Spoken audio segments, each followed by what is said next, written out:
जय भीम, जय शिवराय। काल या ठिकाणी पूर्ण भारतामध्ये प्रजासत्ताक दिन साजरा करण्यात आला।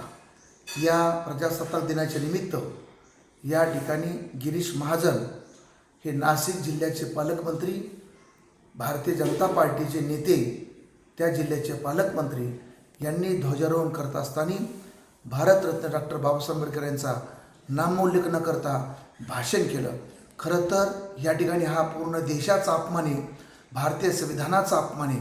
मी प्रथमतः या ठिकाणी या मंत्र्याचा जाहीरपणे निषेध करतो आणि यांच्या डोक्यामध्ये असणारा जो मनोवादाचा जो किडा आहे तो वळवळ करताना या ठिकाणी दिसतोय। खरं तर यांच्या तोंडून जे बाबासाहेबांचं नाव नाही आलं ते या ठिकाणी चुकीचं आहे।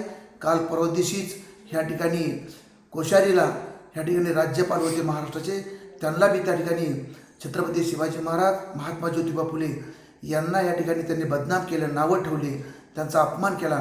त्यांना पण या ठिकाणी ह्या देशातल्या सरकारने त्यांनासुद्धा पद्मभूषण पुरस्कार देऊन त्यांना सन्मानित केलं। खरं तर हे मनोवादी विचाराची पिलावळे सातत्याने इथल्या महापुरुषाचा अपमान करते।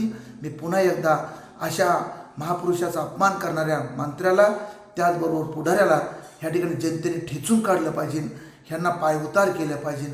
पुन्हा एकदा या ठिकाणी त्या लढ्यामध्ये ज्या वाघिणींनी बाबासाहेब आंबेडकरांचं नाव न देता प्रजासत्ताक दिन साजरा करण्याचा प्रयत्न केला, त्या वाघिणीचं मी या ठिकाणी प्रथमतः अभिनंदन करतो। आणि आम्ही सर्व तमाम महाराष्ट्रातील भटकीमुक्त समाजाची सर्व जनता त्या वाघिणीच्या पाठीमागं खंबीरपणे उभा आहोत आणि अशा ह्या प्रवृत्तीचा आम्ही जाहीरपणे निषेध करतो।